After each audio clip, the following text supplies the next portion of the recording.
Buenas tardes a todos. Gracias por haber venido, como dice el dicho. Hoy es un día un poquito especial, pues estamos medio de vacaciones, la mayoría, o muchos de nosotros, ¿no? Ya prácticamente con la Semana Santa en ciernes, pero en cualquier caso, pues daros las gracias por estar aquí, siempre se agradece. Dar las gracias al Ayuntamiento y a la Casa de la Cultura por cedernos el espacio. Y hoy, pues, me es muy grato porque me dice este señor que tengo aquí a mi izquierda que quién me presenta. Digo, yo te presento, no tengo ningún problema. Digo, ¿me has traído el currículum? Dice, se me ha olvidado. No pasa nada. Miguel Ángel, aparte de ser amigo y ser socio del Ateneo, es economista, es aparejador, es un gran amante de la historia y, bueno, tiene una ilusión por la cultura, pues como creo que la mayor parte de los que estamos aquí. Hoy nos va a ofrecer una conferencia, como todas las suyas, súper interesante y no tengo nada más que decirle que siga adelante con el entusiasmo que siempre nos regala a todos y que podamos seguir disfrutando de él mucho tiempo. Así que sin más, gracias. Bueno, muchas gracias eh, a David por la presentación tan amigable, por los presentes y por los que estén conectados en Zoom. Bien, el tema que he elegido hoy, ya sabéis que durante todo el año pasado he estado hablando de la carrera de Indias como una de las operaciones más importantes de la historia de España. Y yo no digo de España, diría de la carrera de Indias es de las más importantes de la historia de Europa, porque a España se había sumado Portugal y se suman Inglaterra, Francia y Holanda fundamental. Bien, pero todo esto está o sea, todo esto que estuve contando de la carrera de Indias creo que era interesante en cuanto a la idea de es que en la pantalla no se veía.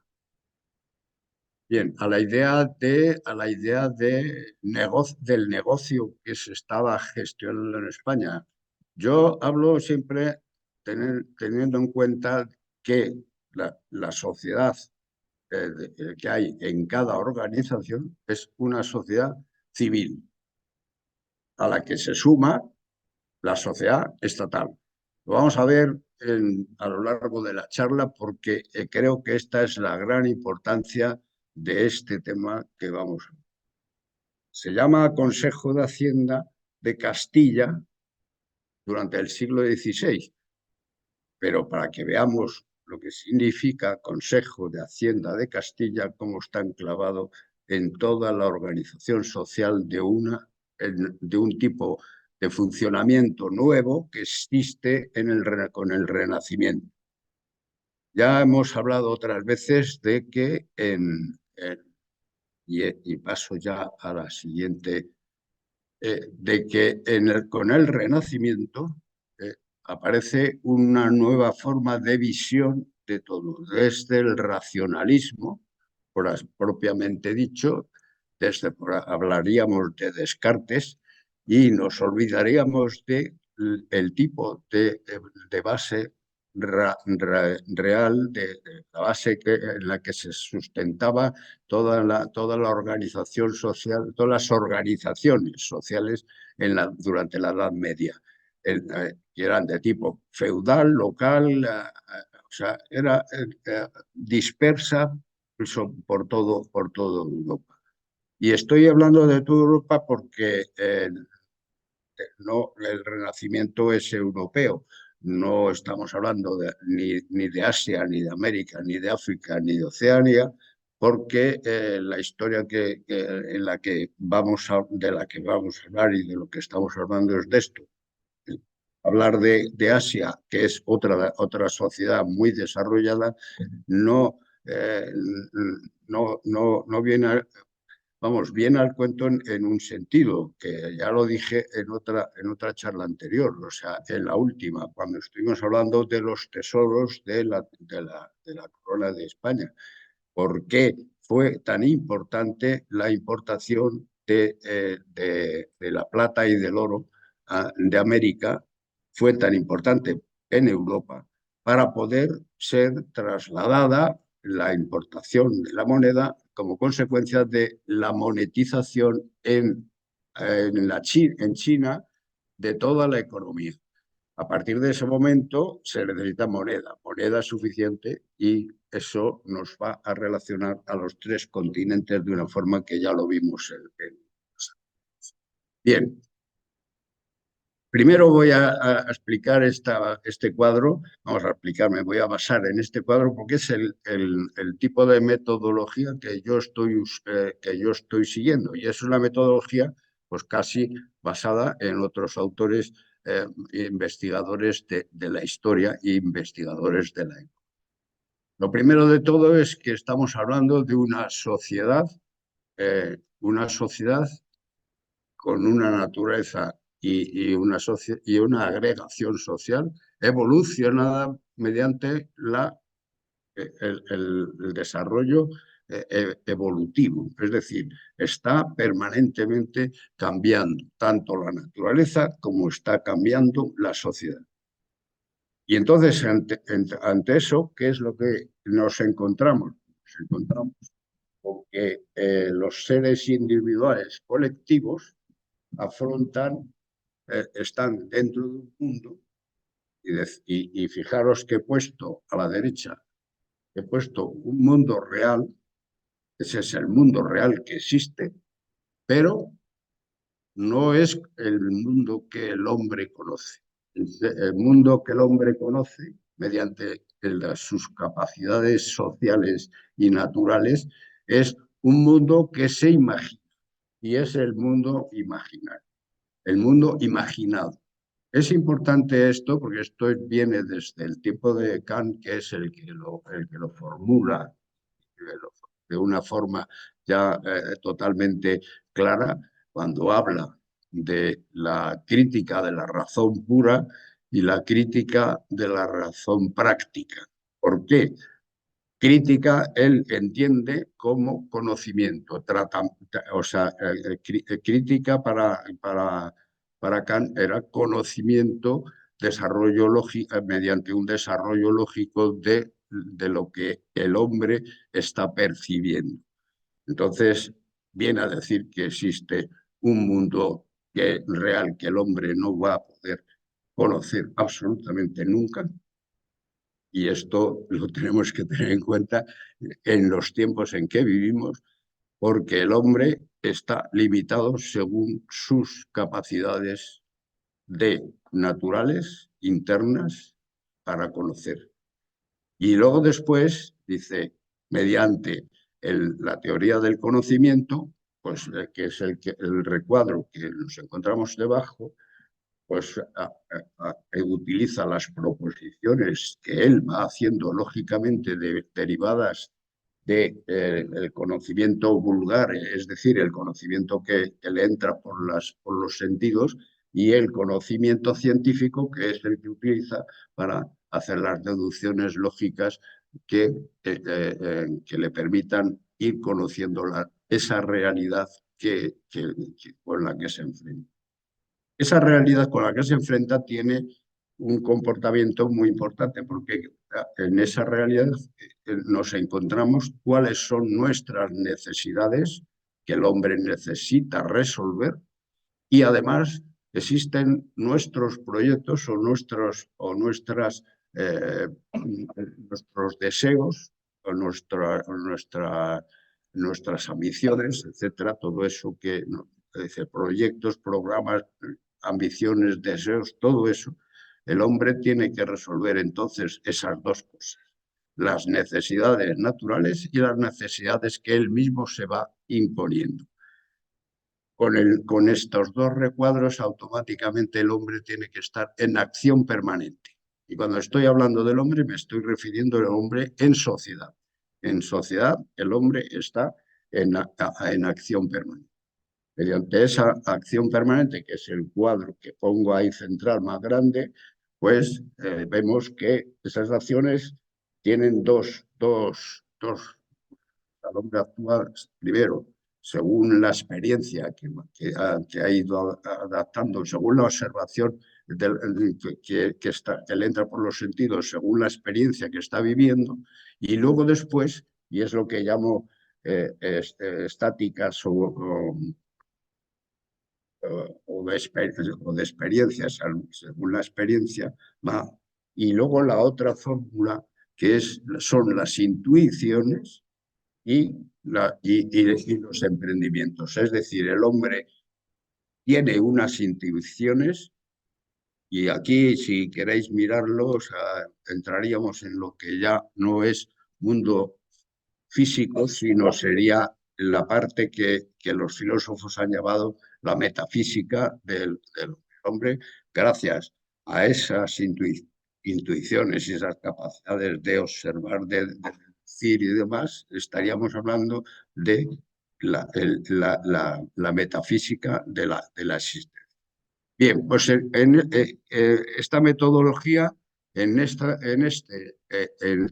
charla de hoy, del tema que estamos tratando, nos lleva a que la sociedad del Renacimiento, mediante sus acciones, crea el Estado moderno.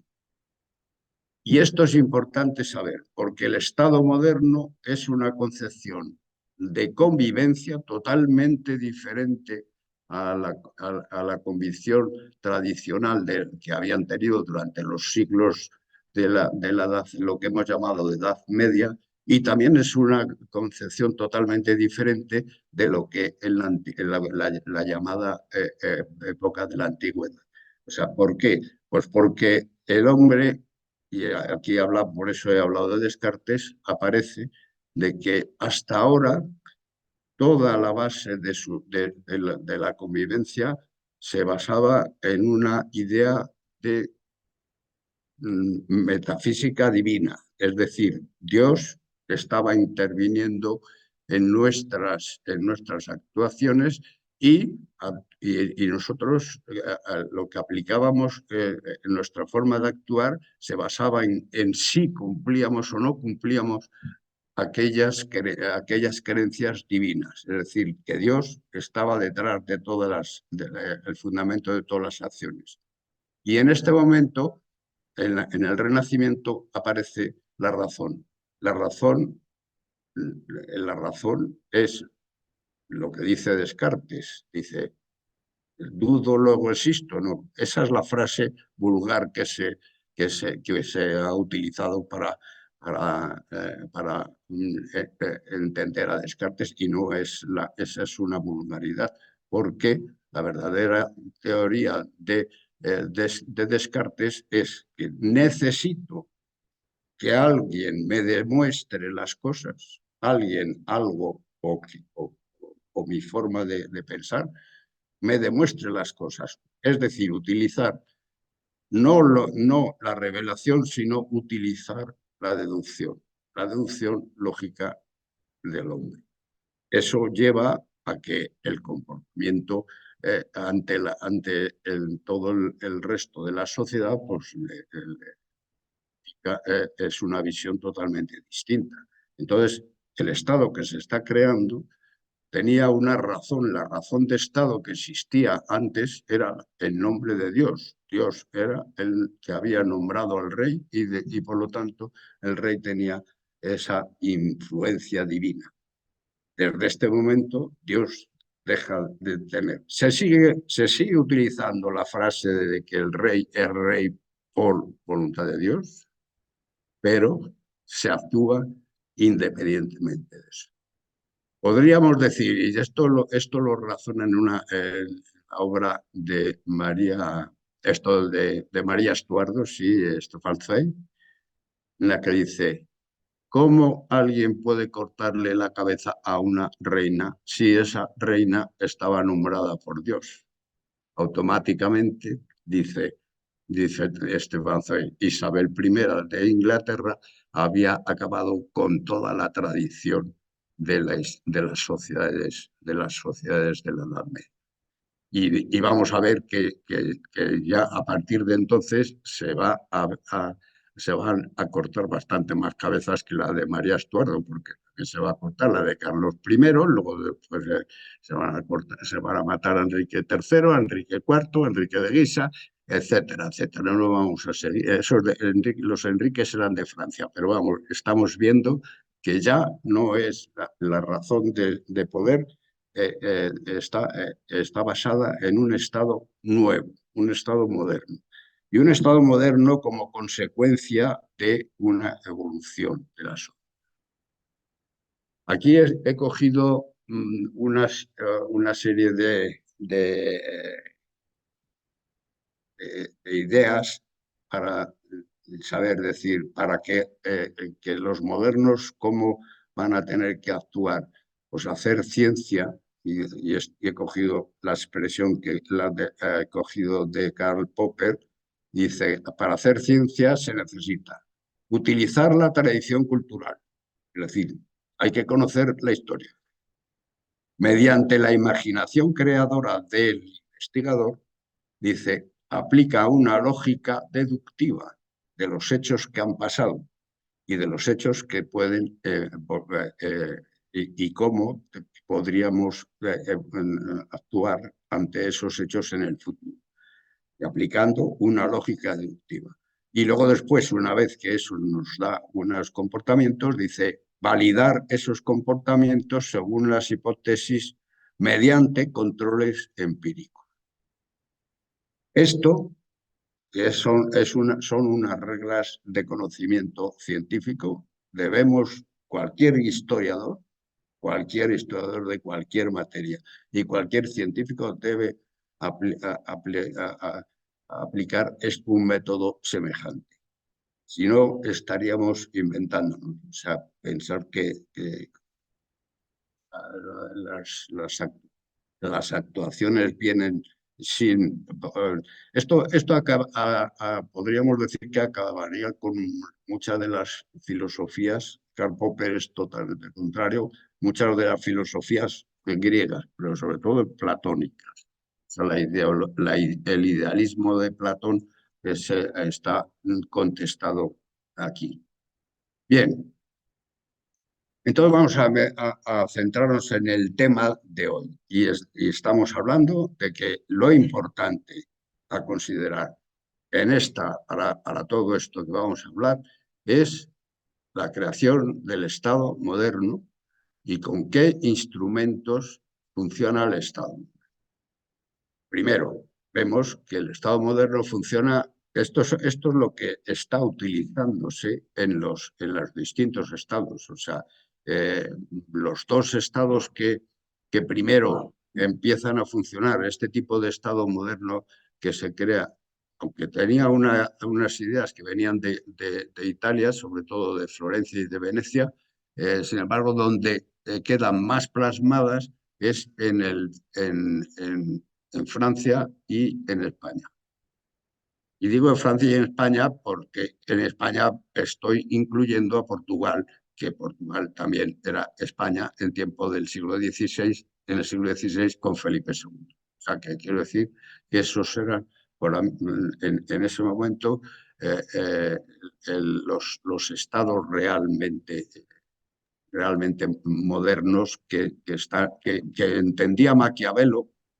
A Maquiavelo se le ha interpretado de mala forma, pues yo creo que se le ha interpretado de mala forma porque había una intencionalidad de interpretarle de mala forma precisamente por la tradición religiosa que existía en Europa. Pero Maquiavelo estudia y empieza a ver un análisis de cómo se comportaba esto.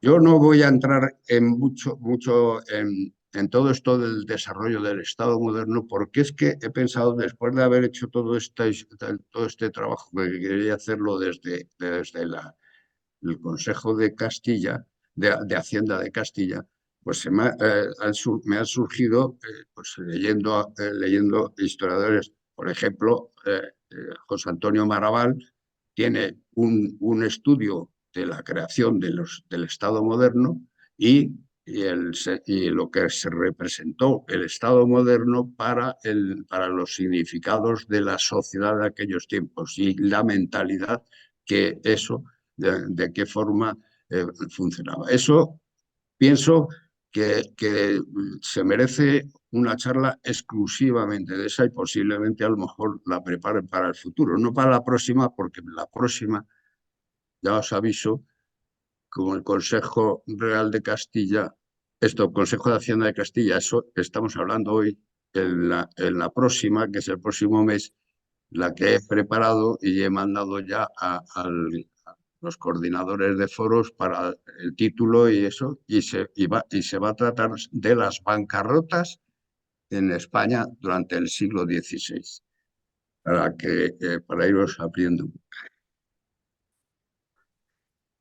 Pero posiblemente después, a lo mejor preparo una charla sobre todo el desarrollo y cómo se concibe el Estado moderno durante esa época del Renacimiento. Y lo que significa porque creo, y esto ya es una hipótesis mía que aplicando el método científico de Popper es una hipótesis a, a desarrollar primero y luego después a entender después. Creo que el Estado moderno que surge en esta época dura hasta hoy y hoy está empezando a resquebrajarse absolutamente. No en España, en todo el mundo. Pero bueno, eso es una hipótesis. Entonces sería bueno que diéramos una charla exclusiva de todo lo que fue la creación del Estado moderno y las implicaciones que eso tenían, porque así entenderemos muchas de las cosas que están pasando. Bien, ¿en qué se basan las funciones de este Estado moderno? Pues se basa en tres funciones. Primero, en el poder. ¿Quién desempeña el poder? ¿Cómo desempeña el poder? ¿De dónde le viene el poder? Y por qué hay ese desarrollo del poder tan acentuado desde el Estado. El Estado, si no hay alguien que mande, uno que está arriba en el poder que mande, no hay Estado. Hay cualquier cosa menos Estado. Lo segundo es la relación de los individuos y con la comunidad en función de esto y en por qué los individuos asumen el poder y por qué los individuos hay esas escalas de poder o distribución de poder a lo largo y ancho del Estado. Y tercero es la vida económica, porque sin la economía, sin el sustento económico, todas las necesidades, el resolver sus necesidades, el hombre es lo que da lugar a la vida económica. Hay algunos economistas que cuando hablan de teoría económica hablan de la teoría de la acción humana. ¿Por qué? Pues porque sin la economía no habría ninguna actividad que se sustentase, que se sostuviera. Eso es importante también a tener en cuenta que en las universidades de la época, de siglos XIV, XV en Europa, los estudios se dividían en tres: la filosofía ética, filosofía política y filosofía económica. Y todo eso dentro de la rama de filosofía moral. La filosofía moral, ¿qué es lo que analiza? Pues analiza los comportamientos del hombre, o sea, las acciones del hombre. Vemos que del cuadro anterior la importancia que tienen las acciones. Las acciones, no las ideas, no las creencias, sino lo que el hombre hace. Entonces, todo esto es lo. Ya he dicho muchas veces, hablando de esto de economía, que la economía tiene dos ramas. Una, la economía positiva, y otra, la economía normativa. La economía normativa es cómo queremos que se desarrolle la economía, y la economía positiva es cómo se desarrolla la economía independientemente de cómo queramos. ¿Por qué? Porque, como hemos dicho antes, existe la física y la metafísica. La física son las leyes de la naturaleza y entonces en economía hay que tener en cuenta las leyes de la naturaleza, si no, no funcionaría la economía. Y también en la rama metafísica dice, ¿por qué? Porque lo que el hombre quiere debe buscarlo y desarrollarlo y buscar fórmulas económicas para conseguirlo. O sea, es decir, la economía es positiva y normativa. Y el tener esas dos diferencias, sabiendo que existe la economía positiva, es decir, no se puede conseguir aquello que no hay posibilidad, y hay cosas que no se pueden conseguir si no tienes en cuenta que para eso necesitas los recursos que necesitas para ponerlos en funcionamiento. Bien, y aquí ya abundo porque una vez que hemos planteado esto de la física y la metafísica, hay que tener en cuenta las cantidades. Y en economía es importantísimo tener en cuenta las cantidades y saber medir. José María Zumalacárregui es un economista, de los primeros economistas españoles del siglo XX, que es cuando empieza a desarrollarse, a conectar en la Universidad Española con Europa, saliendo a Estados Unidos, y vamos, con Europa y con América, con Estados Unidos también van. Cuando los economistas no existían, existían los abogados, que eran la rama de derecho, que se especializaban en las actividades económicas, que eran la hacienda y la política económica. Bien, pues esos eran los abogados, y este Zumalacárregui era así, un abogado que salió a estudiar economía y aprendió lo que se llama econometría. Y econometría es una rama de la economía, es un método de la economía basado en cuantificar las cosas, es estableciendo modelos y cuantificarlos. A ver, la importancia que tiene el tipo de inflación, el 0,05 o el 15%. A ver, que hay una gran diferencia para actuar según se mide. Y eso, pues si me cojo otro que nos habla de las medidas, pues es Leibniz, cuando dice «Nies quod numerum non pateatur». Y lo he puesto debajo. Yo, esto del latín, que conste que los de nuestra rama, nuestra especialidad, los que estudiamos en nuestros años, estudiamos latín hasta cuarto y reválida, inclusive los de ciencias. Dejábamos de estudiar latín en quinto, pero estudiamos 4 años de latín en el bachillerato. Bien, pues dice esta frase, dice, nada existe si no permite su cuantificación. Y esto es importante tenerlo. Bien, a partir de aquí, pues yo he puesto autores, o sea, libros que he estado estudiando, y luego al final pongo una bibliografía más amplia, pero estos dos para mí son los que tratan el tema de hoy. Serían, uno es este que está aquí, y el otro es el que se basa en este cuadro, porque aquí en este cuadro están reflejados todos los consejos que existían en el tiempo de Felipe II. Empezaba, y esta fue una forma de gobierno que se empieza a poner en práctica precisamente en el Estado moderno. Hasta que no empieza a inventar el Estado moderno, no se empieza a pensar que existe una serie de problemas y que para resolver esos problemas tiene que haber una administración que lo resuelva. No vale ya la voluntad del señor feudal ni los contratos del conde o el duque del territorio, sino que tiene que contemplarse a base de consejo. Ya empiezan los reyes católicos a crear los consejos, y el consejo principal y más importante que existía era el Consejo de Castilla, porque existe el Consejo de Estado también, Son los dos principales, pero el del que derivaba todo era del Consejo de Castilla.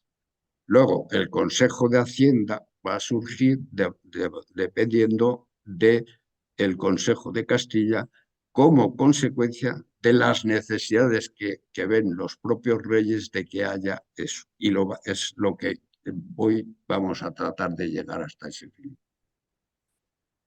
Bien, para mayor esto hoy día podemos ver, hay cantidad de base de datos y de información en todos los archivos históricos y aquí veis hasta en el Congreso de los Diputados están todas las actas de las Cortes de Castilla y al estar todas las actas de las Cortes de Castilla pues están los consejos contemplados aquí.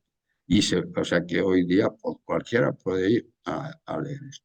Y estas otras están, estas he puesto ahí la gobernación espiritual de las Indias de Juan de Obando, porque Juan de Obando va a ser una de las figuras clave en todo el funcionamiento del Consejo de Hacienda de Castilla, antes de que luego después fuera nombrado virrey en Nueva España.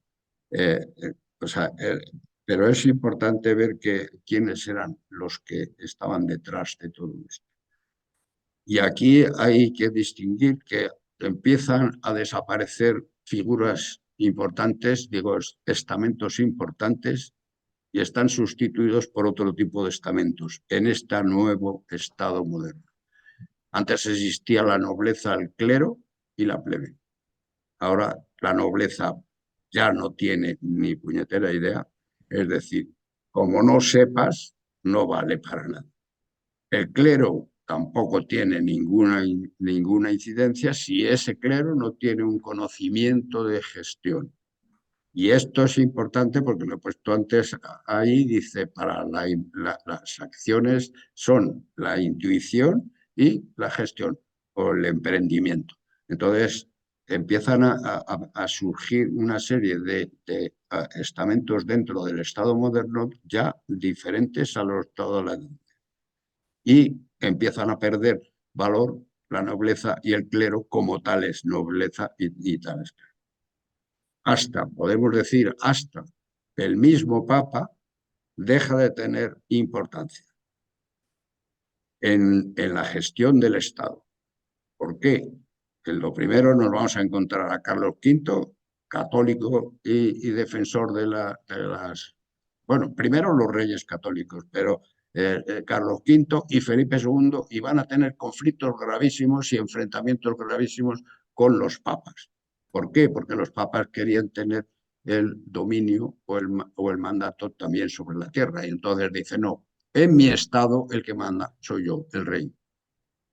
Y este es otro concepto importante para saber cómo ciertos estamentos, hasta los eclesiásticos, desde la mayor altura, en el caso de Felipe II es con Sixto IV, un papa que tiene unos conflictos que es no llegar a la guerra porque se rindió antes el papa, si no hubieran llegado a la guerra.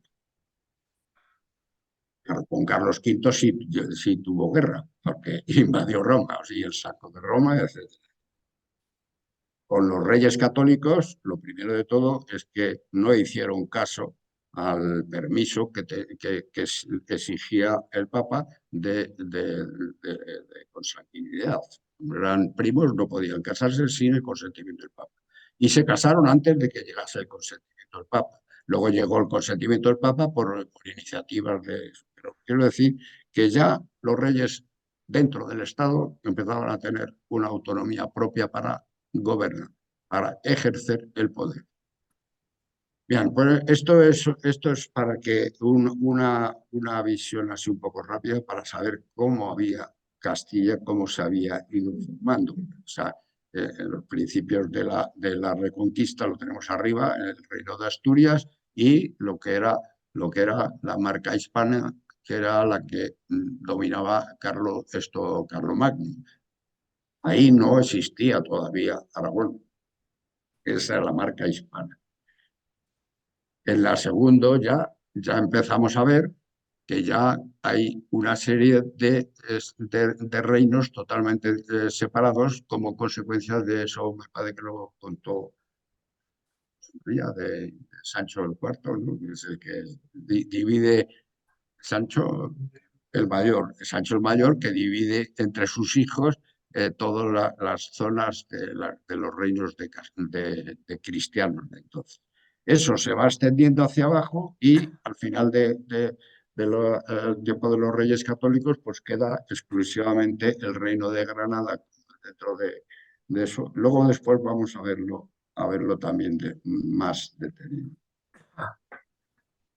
Y entonces, para entender también otra cosa, para entender lo de Hacienda y por qué el Estado y la Hacienda y la ciudadanía o el mundo civil separado del Estado, es importante tener en cuenta quiénes eran los agentes económicos en aquellos tiempos. En aquellos tiempos existían los hogares, que son las familias y los individuos por sí solos, porque eh, ya se podían mover por todo el territorio, cosa que antes con la servidumbre no se podían mover, y ellos entonces ya empiezan a mover y tener autonomía, ya cogen tierras y ya son propietarios. Luego hay los segundos son las empresas que se van creando dentro de las ciudades. Al haber creado las ciudades, empiezan a crearse las empresas privadas, la Iglesia Católica como empresa. Es importante tener en cuenta eso, como la Iglesia era una empresa. Sobre todo en los monasterios, si lo pensáis un poco, cómo funcionaba, cómo estaba organizado un monasterio, era casi una fábrica completa, ¿no? De explotación, de comercialización, de registro, de contabilidad, etcétera, etcétera. Y luego las figuras de banqueros y financieros que surgen en toda esta época, ya en todo lo de cuando hemos visto en el año anterior, todo lo de el negocio de Indias, a la carrera de Indias, vimos la gran importancia que empiezan a tener los banqueros. En los banqueros porque inventan unos sistemas de funcionamiento para poder financiar y va a poder pagar y para poder con monedas, sin moneda, con letras. Es decir, es importante sobre todo para saber quién tenía el control económico o monetario, así decirlo. Y los financieros son españoles y extranjeros. En España vamos, en aquellos tiempos había una globalización del sistema financiero muy grande, o sea, empieza a surgir también en aquellos tiempos. Pues tenemos desde los banqueros que van a financiar a reyes católicos, a Carlos V y a Felipe II, pues van a ser alemanes, genoveses, florentinos, portugueses, holandeses, etcétera. O sea que es importante saber que mucho del funcionamiento de todo el Estado español va a ser gracias a financiaciones de personas, o sea, de entidades que no son precisamente españolas, o sea, que no estaban en territorio español. Tampoco tenemos que olvidar que en España existían financieros importantes, sobre todo en Burgos, en la que era la zona de Burgos y la zona de Sevilla son donde más financieros hay, empresarios financieros españoles. Lo de Burgos como consecuencia del desarrollo hacia el norte y lo de Sevilla como consecuencia del desarrollo hacia el norte, me refiero a Inglaterra, Francia y Holanda, ¿no? Y los de Sevilla como consecuencia del desarrollo hacia... Luego después están las administraciones públicas y dentro de las administraciones públicas hay que tener en cuenta la Corona de Castilla, la tesorería de la Corte Real en los distintos reinos, porque he dicho, la Corona de Castilla es importante, pero también se van, lo hemos visto en el mapa, pues se van a formar el Reino de Aragón, el Reino de Valencia, etcétera. Hay varios, y en todos los, y existe una dispersión de tesorerías por todo el territorio.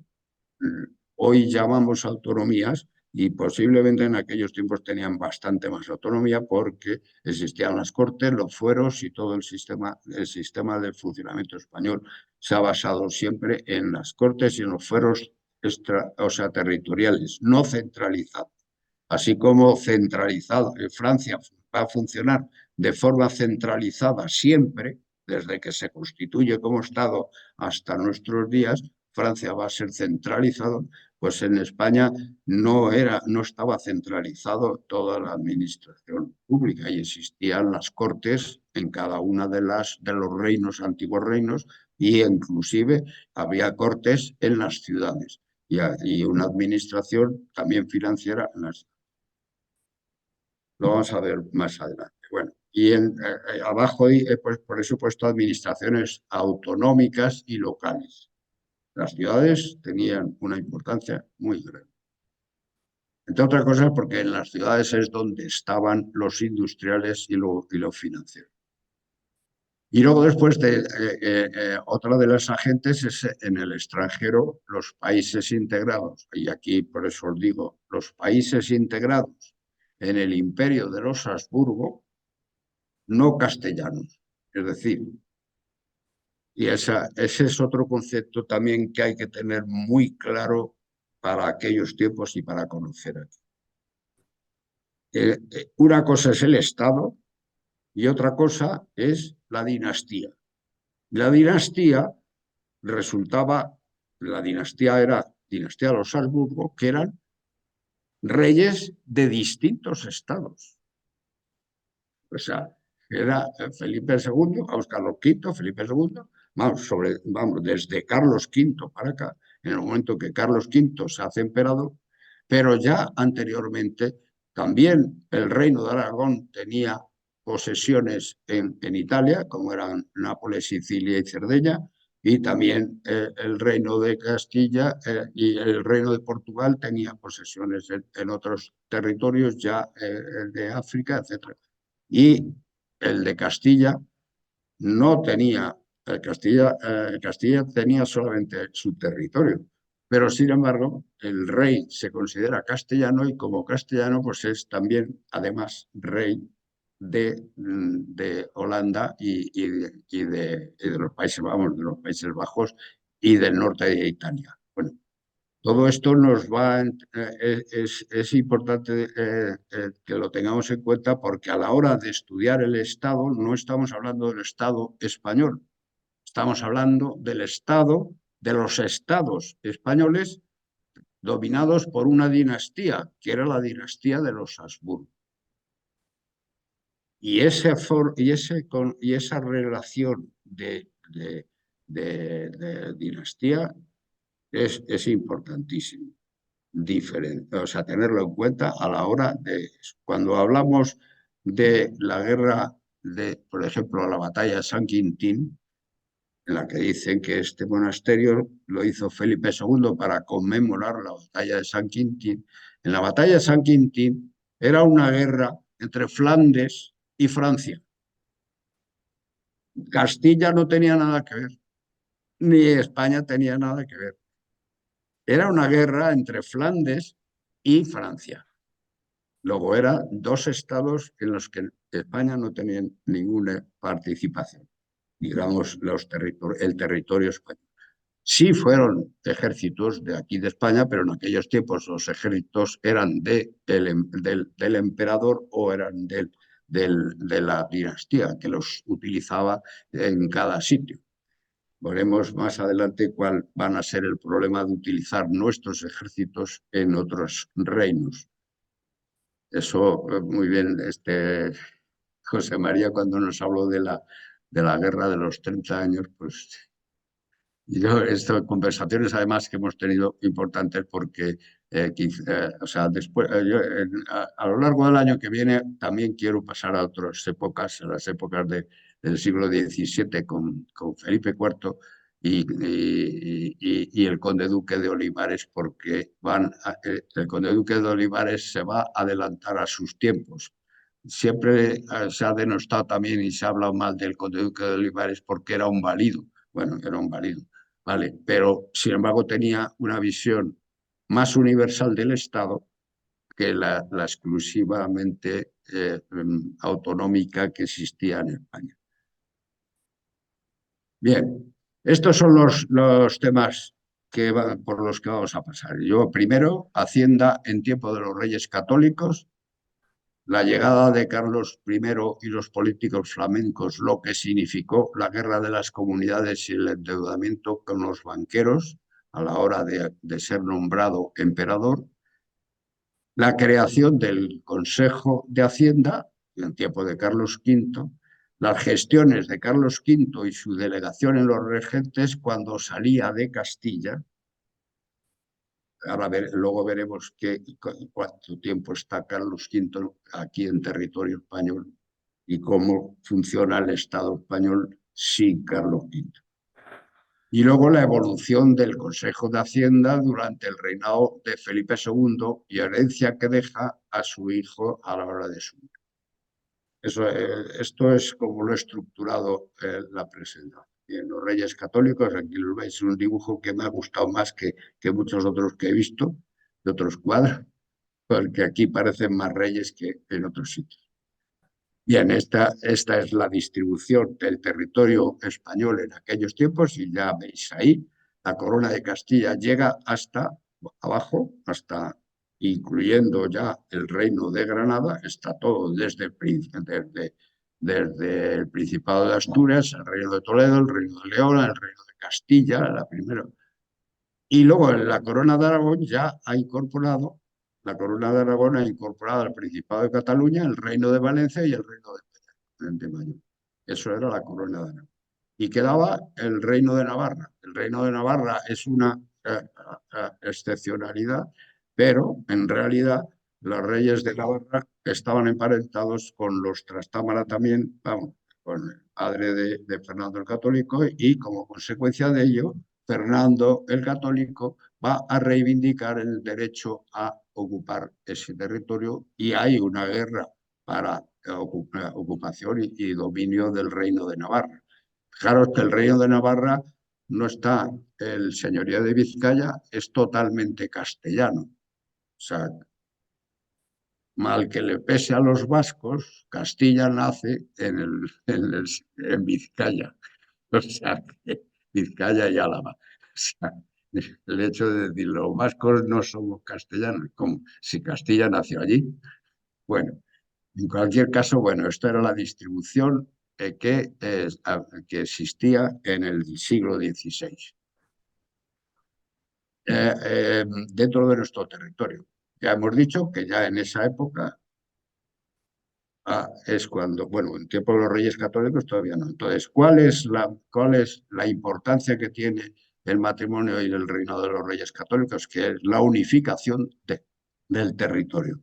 No llega a la unificación con Portugal, pero existían unas relaciones familiares con Portugal grandísimas. O sea, Isabel la Católica tenía, su abuela era portuguesa, era de la familia real de Portugal. Y luego después Carlos V se va a casar con una portuguesa. Felipe II se va a casar con otra portuguesa. O sea, que las relaciones familiares con Portugal son muy grandes porque la política de los reyes católicos va a ser utilizar las relaciones matrimoniales para consolidar el Estado. Y por eso va a casar a sus hijos, los va a casar con flamencos, con alemanes, con ingleses, con franceses, sí, con franceses inclusive. En un momento, no sé si son los reyes católicos, pero en un momento hay una relación con Francia. Y desde luego el localizar otros territorios pues a base con la reina de Hungría pues también había sido hija de los reyes católicos, o sea que está tratando de unificar lo que luego después Carlos V va a desarrollar, pues primero lo había empezado Fernando el Católico. Tanto es así que Felipe II, un día paseándose por el monasterio, le preguntó, había un retrato de Fernando el Católico, y le preguntó a su hijo, Carlos, y le preguntó que quién era ese señor. Dice, ese señor es el primero que empezó esto. Empezó esto, es decir, el Estado de Felipe II. Bien, los órganos, luego después, entonces aquí ahora voy es para ir entendiendo un poco la situación.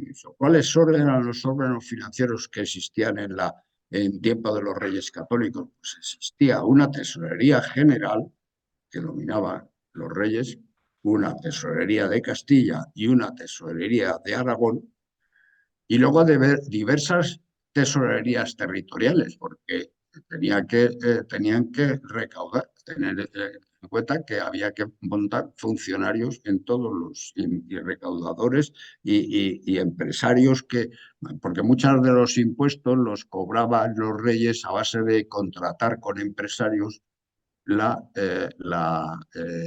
los impuestos, la recaudación. Y eso le repercutía, le representaba a los empresarios un beneficio bastante grande, el poder disponer de esa recaudación. Yo eso, como yo he trabajado en Cansa, sé lo que representa recaudar los impuestos de, de petróleo, los impuestos del petróleo y los impuestos del IVA en el monopolio y mantener los impuestos del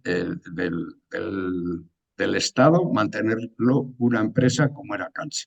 Cansa era una empresa que no era mixta, no era una empresa pública. O sea, monopolio de petróleo era una institución que dependía del Estado, pero quien administraba el monopolio de petróleo era Cansa, que era una empresa mixta.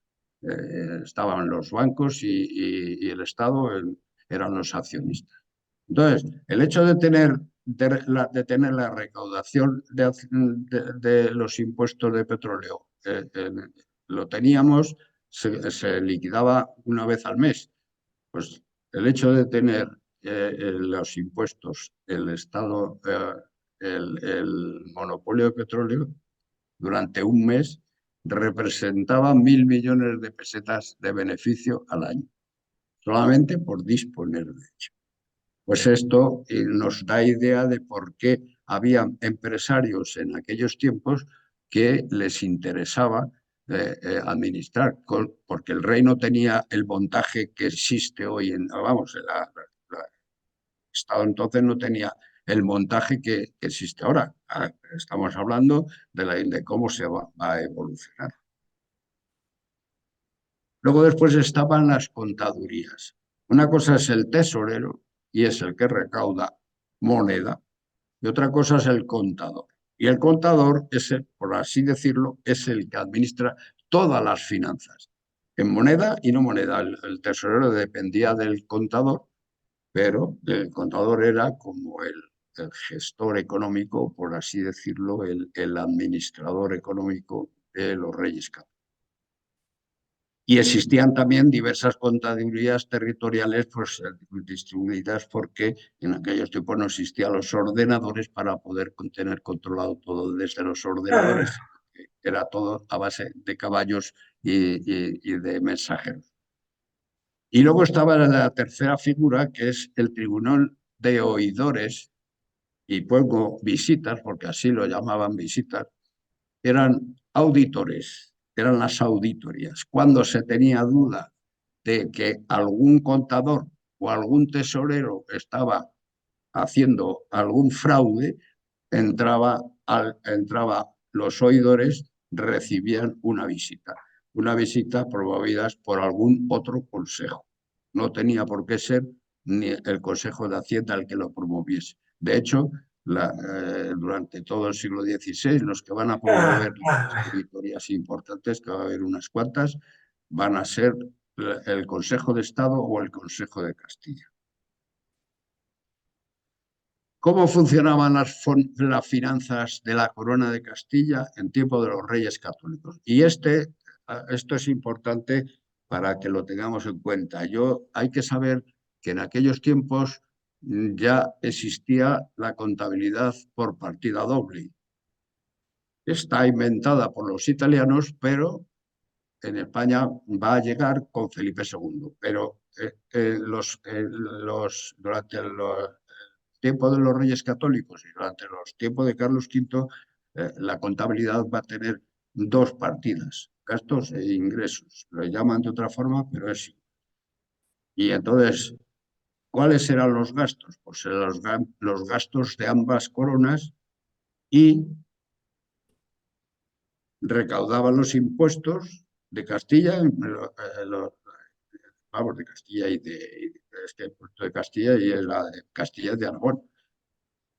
Se recaudaban y si no tenía suficiente dinero o inclusive no porque tuviera falta de economía, sino porque no tenían liquidez, eso los economistas entendemos por liquidez cuando no tenés el dinero en efectivo y entonces sabes que lo vas a cobrar, pero todavía no lo tienes. Entonces se utilizaban las letras, lo que ahora son letras del tesoro, que en aquellos tiempos se llamaban juros, y los juros eran a largo plazo o juros de por vida inclusive, o sea, letras de por vida. Entonces, para pagar estos impuestos era el segundo, esos juros es como letras del tesoro, de la propiedad, que alguien les había dado dinero a la corona y entonces cobraban los intereses de beneficio anualmente. Y eso es la segunda partida de gastos, que es pagar los intereses y restitución de juros, es decir, restitución si tenían juras a plazo, no tenían que devolver dinero a plazo. Pues, bueno, pues con esto estaban funcionando perfectamente los Reyes Católicos y Carlos V y llegaremos a ver también a Felipe II, pero lo vamos a ver en la próxima, lo de Felipe II. Pero bueno, quiero decir que este era el tipo de funcionamiento en el siglo XVI. Y ¿qué ocurría? Pues había gastos extraordinarios. Por ejemplo, los reyes católicos tenían la guerra de Granada. ¿Y la guerra de Granada cómo se financia? Si no tenemos impuestos suficientes, porque los impuestos que teníamos están para pagar los gastos de la corona, pues a la corona le faltaba dinero para poder hacer la guerra de Granada. Entonces es cuando se llega a o crear impuestos especiales con autorización del Papa, si no, no podían crear autorización. O sea, fijaros todavía el poder que tenía el Papa en aquellos tiempos. O sea, tenía que autorizar, porque normalmente eran cruzadas o impuestos de servicios, etcétera.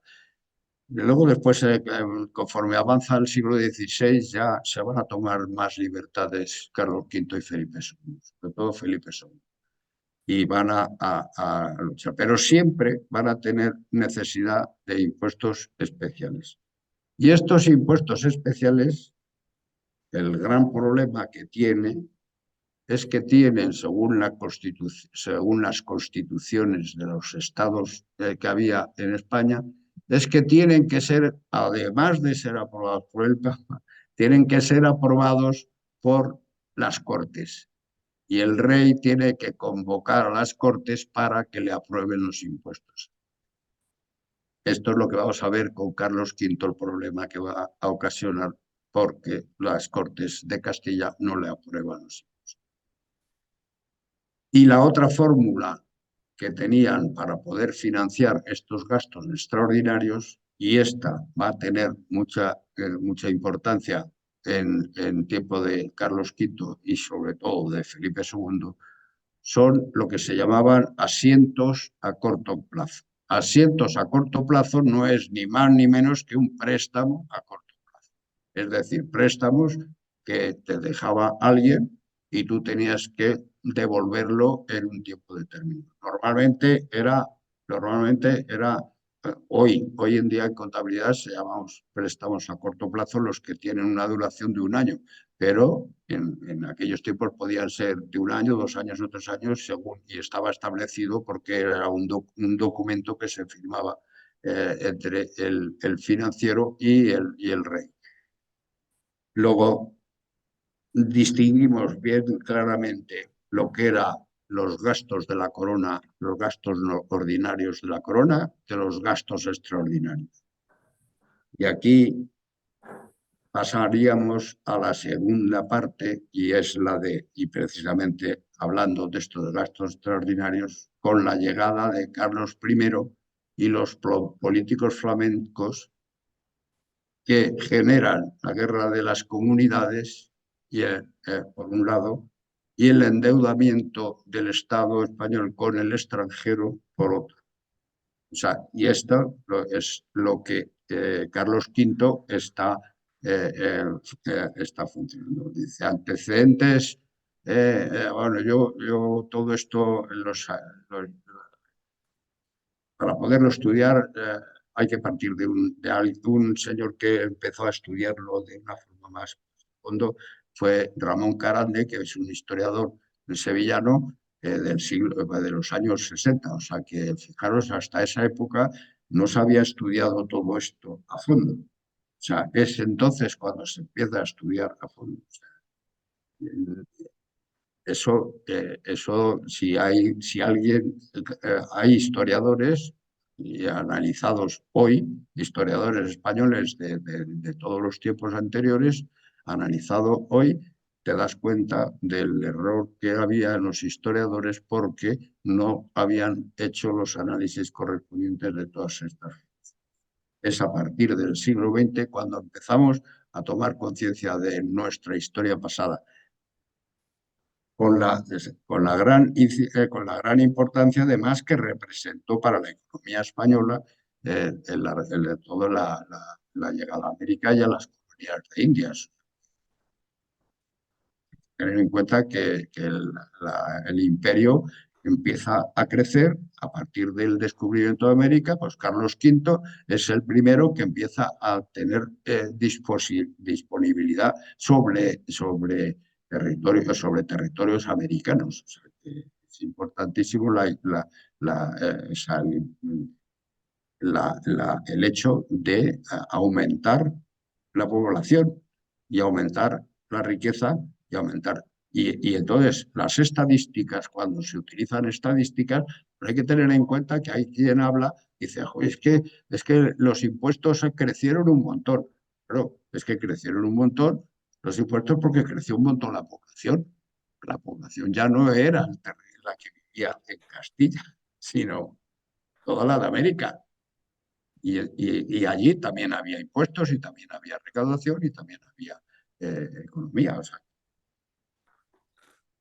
bueno, entonces, con la llegada de Carlos V se nos plantea, y con la política suya, se nos plantea aquí en nuestro territorio, en Castilla, se nos plantea el grave problema de la intromisión de dos poderes.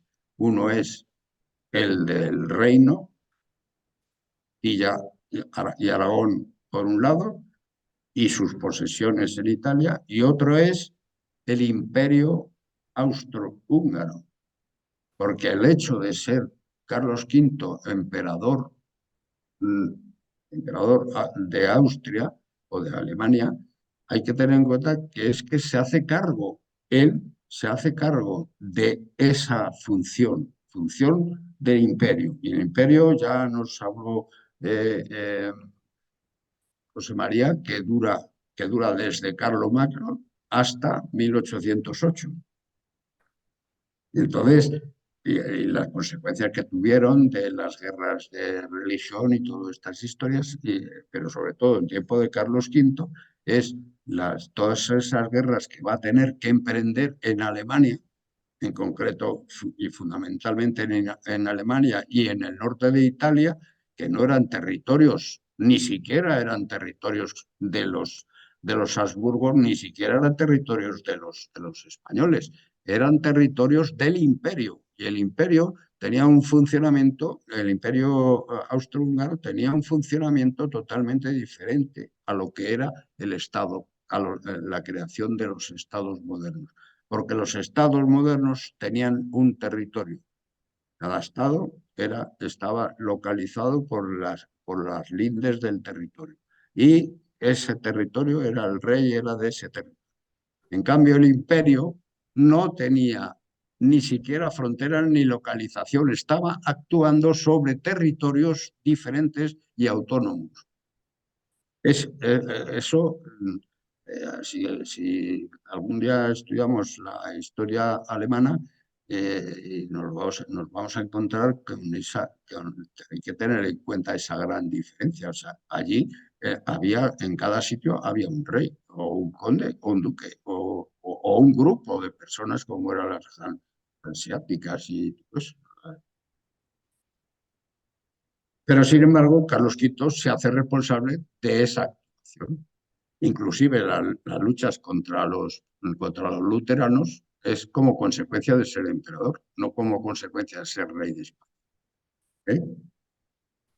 Bien, entonces, ¿qué hace? Para ser emperador, lo primero que hace es pedir prestado los préstamos promovidos por el emperador.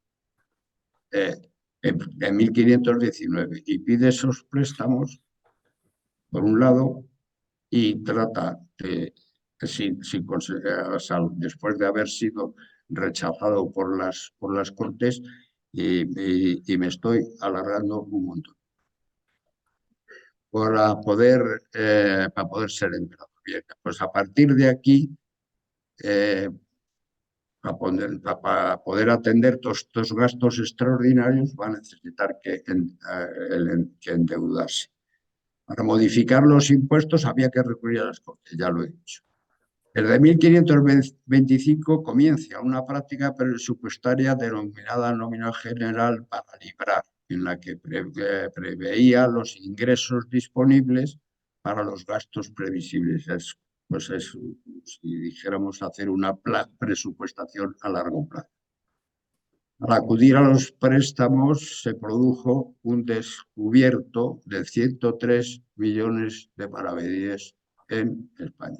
La maravedí es una moneda que era la que se usaba desde los Reyes Católicos, se usaba como la moneda corriente en España y tenía un valor en oro y en plata claramente definidos, y en concreto porque luego después estaban los ducados, que eran 274 maravedíes. Bueno, cantidades, fijaros, voy a tener que hacer esta charla en dos veces porque no me da tiempo, estoy viendo que estamos. No, bueno, vamos a terminar lo de Carlos V y dejamos lo de Felipe II y ya lo enlazamos en el que viene. Las cantidades proporcionadas por los distintos banqueros a Carlos V viene ahí enumerados. Empieza a pedir préstamos, fijaros, del orden de 5.370, o sea, 5.379.000 ducados para un periodo de 13 años. Y tiene que pagar por esos 5.300, 6.300. ¿Qué quiere decir? Que tiene unos intereses de 1 millón de ducados. 1 millón de ducados de intereses solo durante 13 años. Pero es que en la segunda fase, que son 10 años, pide 5.437 y le dan, y tiene que pagar 6.594. Ya estamos en 1.200.000, 1.200.000 casi, 1.200.000 para 10 años. Luego, en el otro periodo de 8 millones tienen que pagar 10. Cada vez va siendo mayor la diferencia. Y viene la diferencia abajo en amarillo y veis ahí todo la cantidad de intereses que pasaron desde el 17,6% de interés al 42,29%. Esto al 40 y tanto. no, del 17,6 al 48,8, casi el 50%. Y ahí abajo veis la cantidad de total acumulada del periodo de los ducados, pues es un total de 1.325.900 kilos de plata. ¿De dónde venía? Pues ya sabemos de dónde venía. Y pensando que en la época de Carlos V es cuando menos plata llegaba de América, donde cuando más plata va a llegar de América va a ser en tiempo de Felipe IV. Pero bueno, en un momento, o sea, nos damos cuenta la gran importancia que va a tener el mercado de América y el desarrollo de la economía en América. Y importancia que ya lo he destacado durante todo el año pasado, pero bueno. Eh, También hay que tener en cuenta que todos los territorios de América los había asimilado la corona de Castilla y eran reinos y reinos de la corona de Castilla. Es decir, aquello no era una dominación, era la propia corona, llegaba hasta allí. Eso también hay que saber. Independientemente, está claro que cuando se conquista territorio, dice, siempre hay conquista. Es lógico. Amplías el territorio hasta esos tiempos es esa base de conquista. Pero que una vez que los has conquistado, cómo los tratas, es muy diferente si los haces castellanos o los dejas en explotación, por así decirlo, como ocurría con Inglaterra, Alemania y con Francia, con sus colonias. Nunca ellos los hicieron de su territorio como los hicimos nosotros. Bien, la deuda consolidada de Castilla es esa. El situado que pone a la izquierda son los intereses, los intereses del principal. Y ya veis, por ejemplo, en la primera línea, ahí veis que el principal era 1.000.000, o sea, 1.123. Estos son maravedíes, cuidado, no son ducados. Lo de antes que estamos hablando eran ducados y estos son maravedíes, que ya hemos dicho que un ducado eran 334 morados. Entonces, 1.123 millones de maravedíes y veis que el 10% el interés y le sale el interés, que es lo que ahí llama así. Este es el periodo de Carlos V porque termina en 1554, 1556 es cuando renuncia a la corona y a Felipe II. Aquí voy a pasar rápido porque la creación o sea, para poder administrar toda esta historia de millones, es cuando se da cuenta de que necesita crear una institución. Entonces es cuando crea el Consejo de Hacienda de Castilla. Lo crea Consejo de Hacienda de Castilla.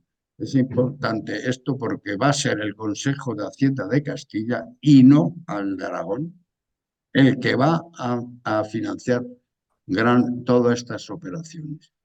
Cuidado con esto porque aquí nos lleva, no sé si habéis fijado cuando la lámina que he puesto en la presentación, en el cartel ahí a la entrada, es un cuadro o un tapiz, no lo sé, de un holandés y se titula La justicia, porque creo que la justicia habría que hacerla con el resto de reinos de Carlos V y de Felipe II y de los Habsburgo, que no pagaron y no se hicieron cargo de todas estas administraciones financieras, que lo hizo el Consejo Real de Castilla.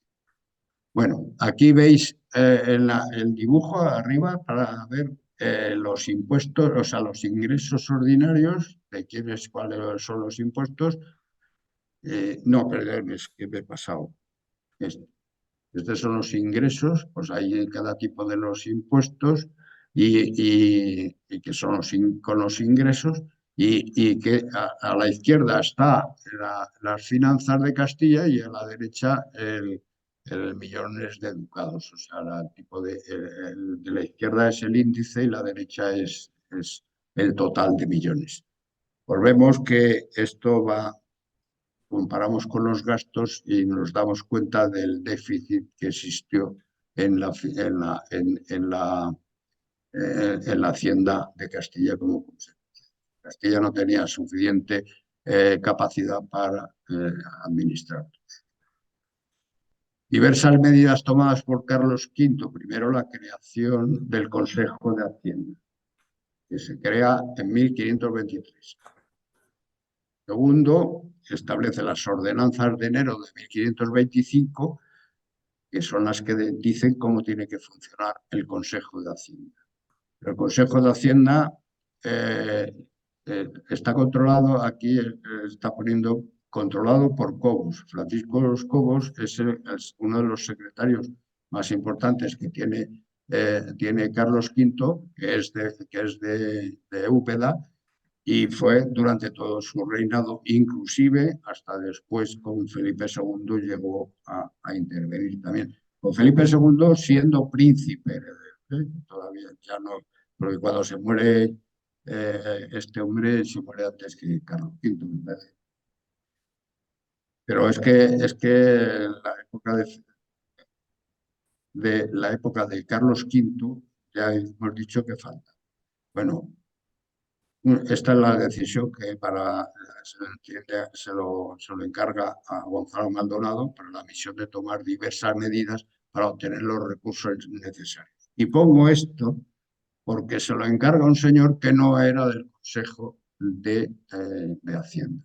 Es decir, había creado una administración ahí en el Consejo de Hacienda en la que el que mandaba era Francisco de Cobos, porque era el presidente del Consejo de Hacienda, pero sin embargo está tomando medidas aparte con otros personajes y esto es una cuestión de influencias familiares, o le llaman, bueno, ahora no me acuerdo, luego del procedimiento.